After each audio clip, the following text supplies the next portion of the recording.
Oh my god. I should just get a stand. Get a stand, man. Burn. You got a cameo.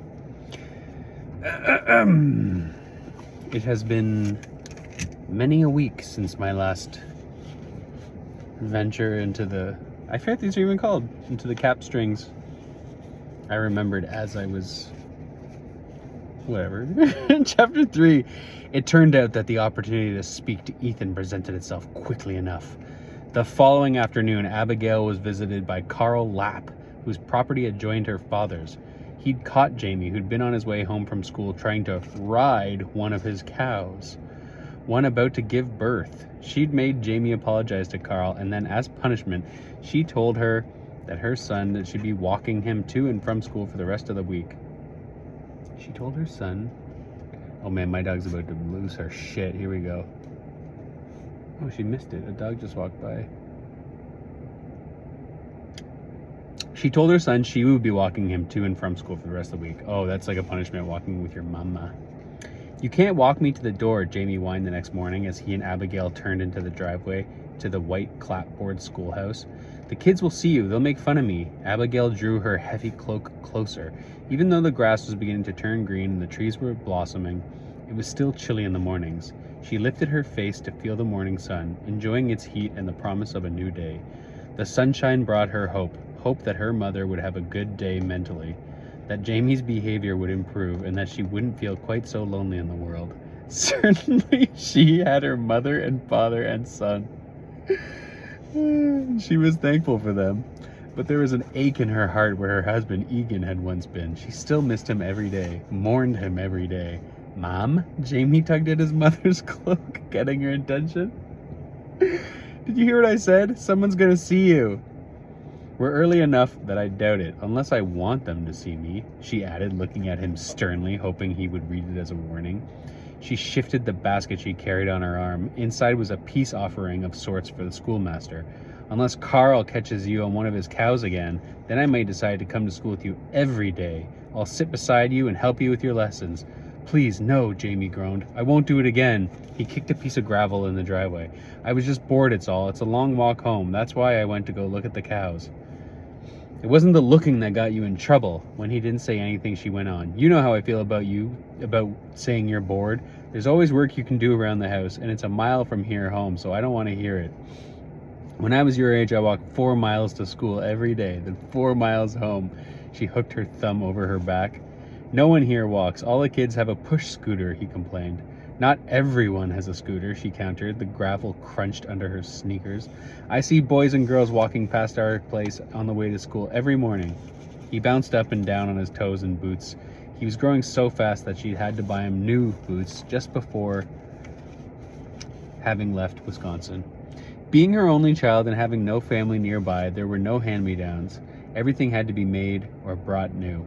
But I want a scooter. Don't whine, son. You're not a bopply anymore. And maybe you can have one when your behavior is better. She walked up the steps to open the door of the schoolhouse. When you're doing better with your lessons. He stood at the bottom of the stairs of the schoolhouse and looked up at her. You're not coming inside, are you? He groaned. I am. She walked through the doorway and into the small coat room. One long wall was lined with hooks for coats and bonnets and such. The other was windows. I need to talk to your teacher for a minute. She handed Jamie his lunch pail. Oh shit, she's gonna talk to him? It goes up here. He pointed up shelves built up across from the entrance. I just mumbled like 10 words. It goes up there. He pointed at shelves built on the wall across from the entrance. Then you should probably put it there. She eyed him in a way that she hoped he would be reprimanding, and he scuffed his feet across the floor towards the shelving. She tapped on the inner door that led into the one-room schoolhouse and opened it. Ethan didn't glance up from a large wooden desk at the far end of the room.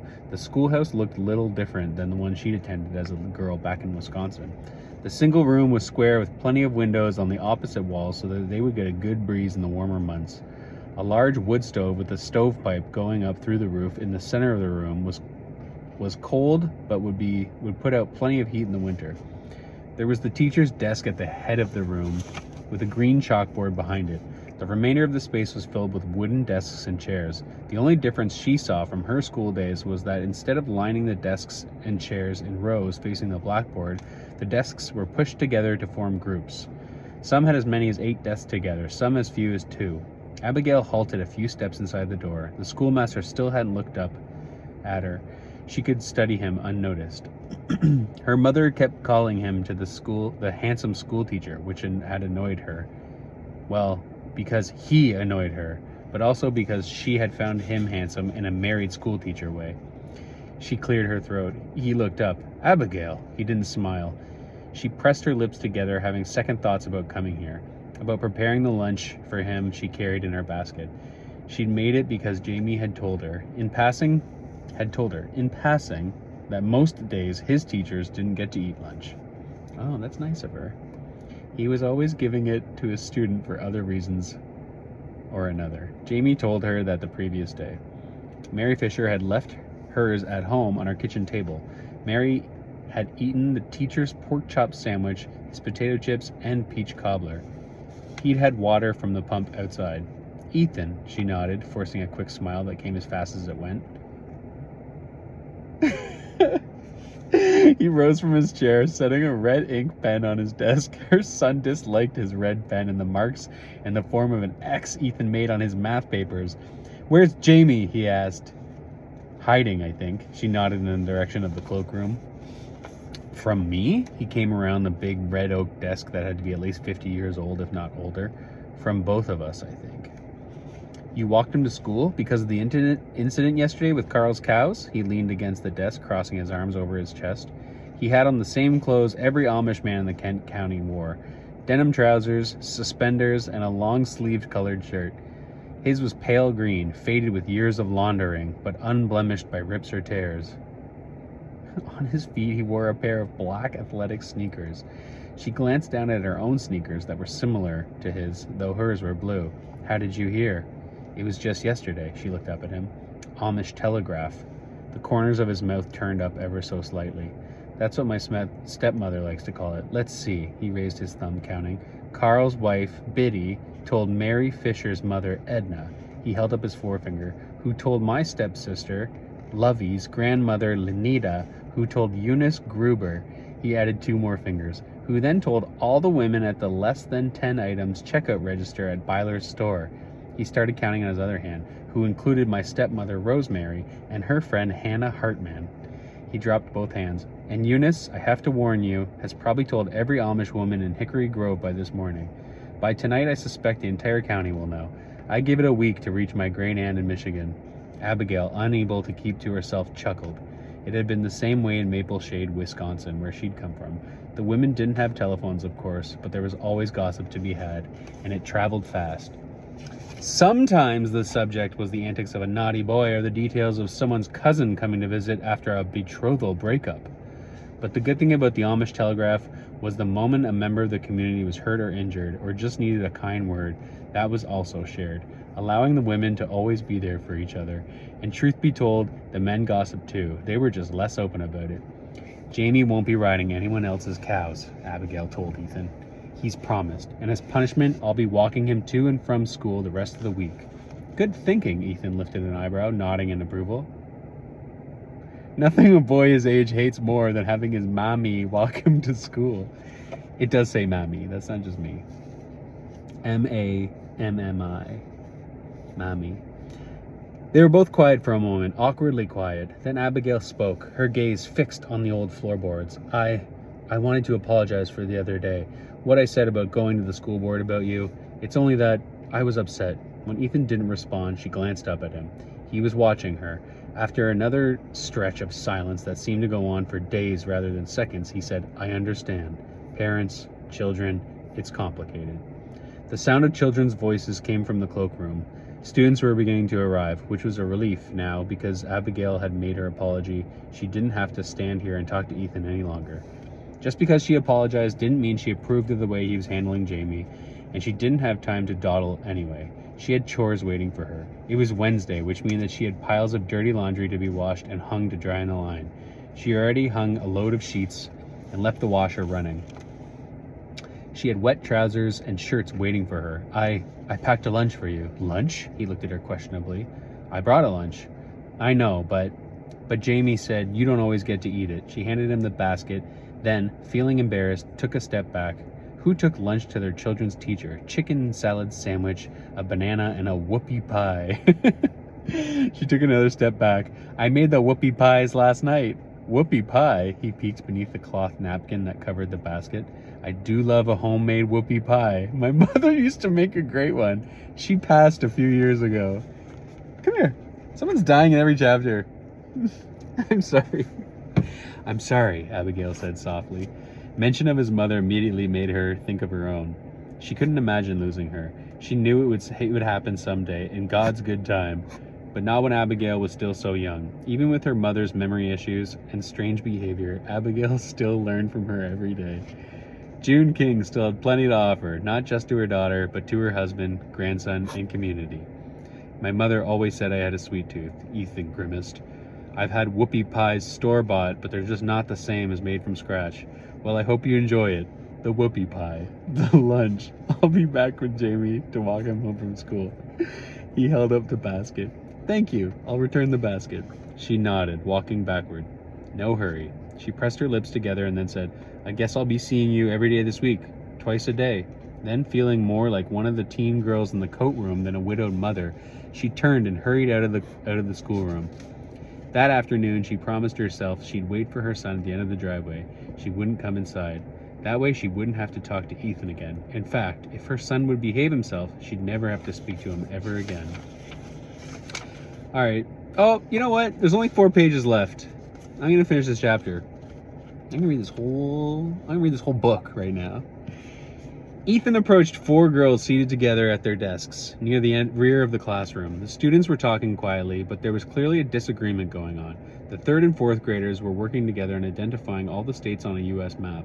It was their second day on the project. The previous day, the girls had done pretty well on the East and West Coast, but they had struggled in the Midwest. Questions? Ethan asked, leaning over to address 10-year-old Liz Fisher, who had been the self-appointed leader of the group since school had begun in September. Because he was trying to teach so many students of different ages and abilities, Ethan had found it helpful to divide them by approximate grades and then by boys and girls. There were some activities where girls and boys worked together, but often there were more hair pulling and squealing than concentration on lessons, so he didn't do it often. Usually this group of girls, as with most of the girls in the school, were self-sufficient once given an assignment. That gave him more time to work with the boys, or his 3 8th grade boys who wouldn't likely be returning to school the following September. Most Amish families took their children out at that age. The girls would work in the houses and gardens, and their mothers and boys on their farms with their fathers. The boys sometimes even got jobs in construction. Ethan had been fortunate enough that his father had encouraged him to complete high school, which enabled him to be the school teacher. Hannah says that's New Mexico, Liz said in Dutch, pointing out the outline of New Mexico. English, please, Ethan told her. His policy was to always speak English unless a child didn't understand something, and then he would switch to Pennsylvania Dutch. It was his belief, and the school board's, that one of his duties as schoolmaster was to ensure all the students spoke English well enough to function in the Englishers' world. Liz switched to English. I told her it was Arizona, but she won't let me write it in. She pointed at the paper on Hannah Gruber's desk. While Liz was currently leader of the 4 of them, Hannah had been making a move for the position for weeks. What do you think, Mary? Ethan asked, turning his attention to the younger student. Mary Cutts, a 9-year-old, was Hannah's cousin. Mary nibbled on her lower lip and whispered something. The child was painfully shy. What was that? Ethan said. His inclination was to lean closer to her, but he was working hard to encourage Mary Cutts to speak up. She was an excellent student. He'd seriously considered moving her up at Christmas to 5th and 6th year group, but he was worried she would wilt amid that set of bossy girls. What Mary needed was not to be promoted to a higher grade, but to find a healthy dose of confidence. Ethan waited for Mary to repeat what she'd said. New Mexico, she murmured with a lisp.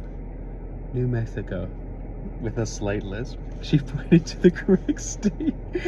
Arizona, she indicated that state, then rattled off 3 more, touching with her finger each state that was yet to be identified. Utah, Colorado, Kansas, she said. He smiled at her. Excellent, he stood to his full height. So Hannah is correct, Liz. He slid the piece of paper and a pencil to Mary. "Why don't you label them?" The timid girl took the pencil and immediately began to neatly print the names of the states in the proper places. Ethan looked to Hannah's little sister, Lettuce. Lettice? Lettuce, who sat quietly in her seat, hands folded, watching Mary. Lettuce was one of the students who had Down syndrome. Shit. Lettuce? While families often choose not to send children with disabilities to school, Ethan thought the Groovers had made a wide choice in allowing Lettuce and her twin Esau to begin the previous September. He often put Lettuce with the younger girls. She'd already learned to write her name and count to 50.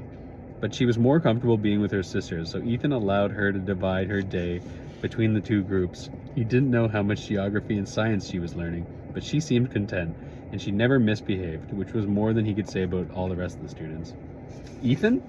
He felt a tug on his sleeve and then looked over his shoulder to see his stepbrother Jesse standing beside him.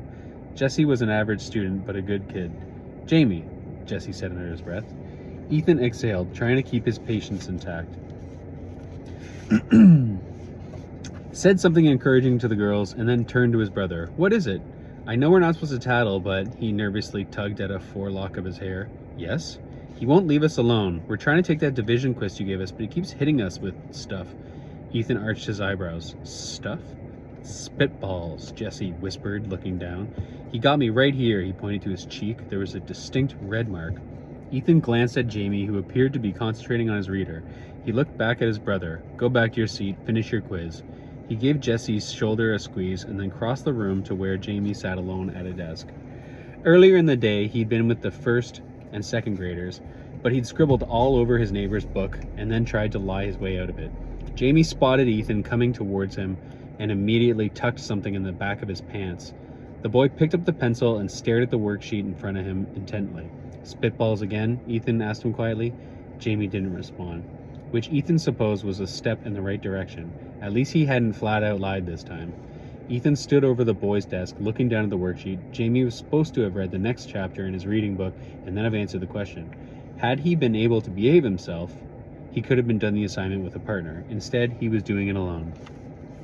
Jamie hadn't filled... Stop licking me. Jamie hadn't filled in a single answer, and then the answers weren't that difficult. Their reader was a simple one from the 1940s, and he'd found 6 copies at Spencer's Bazaar. The story Jamie was supposed to have read was one about a boy and a dog going fishing. All Jamie had to do was answer the questions, like what color the dog was and what he had done earlier in the day.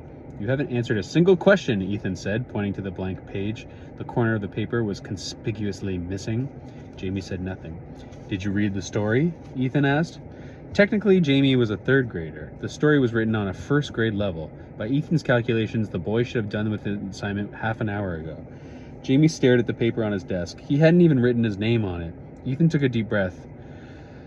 Okay. He placed his finger beside the first question. What was the dog's name in the story? Jamie was quiet. What was its name? Ethan repeated. Easy question. I don't remember, the boy answered softly. Okay. Ethan opened the book to the first page of the story. Right here, 2nd line. He pointed at the word, waited. Jamie lowered his head. I don't know, he said under his breath. So read it out loud. Ethan tapped on the word. F, the boy made the sound of the first letter. F, he repeated. He squirmed in his seat. Fred, he declared. Ethan frowned, looked again, said it out loud. Sounded out loud. F, I. Fireman? Jamie asked. Now you're just guessing. Ethan looked down at the boy. Can you see that word? He asked, wondering if the boy needed glasses. What are the letters? Jamie groaned and ran his fingers across the word. F, I, D, he exhaled loudly. He exhaled loudly. O? Oh, that's right. Which spells what? Ethan asked when the boy was quiet again. Jamie pressed his lips together, staring at the page. Fido, Ethan said. Then he squatted down, looked into Jamie's eyes, and knew at once what was happening. You can't read, can you? He asked softly. Jamie didn't speak. How had Ethan missed this? He thought back to times he'd believed Jamie was misbehaving for not being attentive to reading assignments. He'd attributed his lack of progress to mischievousness, his blank assignment papers as just more willful disobedience. Feeling guilty that he hadn't been more attentive to the child, hadn't recognized it sooner, Ethan stood and squeezed Jamie's shoulder. We'll get back to this tomorrow. Why don't you gather the erasers and pick a buddy to go outside with you and clean them? Jamie popped out of his chair, needing no further encouragement. Ethan watched him go. They had only another 20 minutes until school was over. The erasers would keep Jamie busy until it was time to gather his things, and then Abigail would be there to pick up her son. And Ethan and Abigail were going to have a nice, long talk. It doesn't say nice and long. It just says they're going to have a talk. All right. You can't read? I can read. That's what I'm doing right here. I'm way better than that kid. Yeah, look at my boogies. Look at my boogies, monster. Oh. Summer in Amish paradise. I mean, a summer. That kid can't read? A Summer Amish Courtship by Michael Kasberg.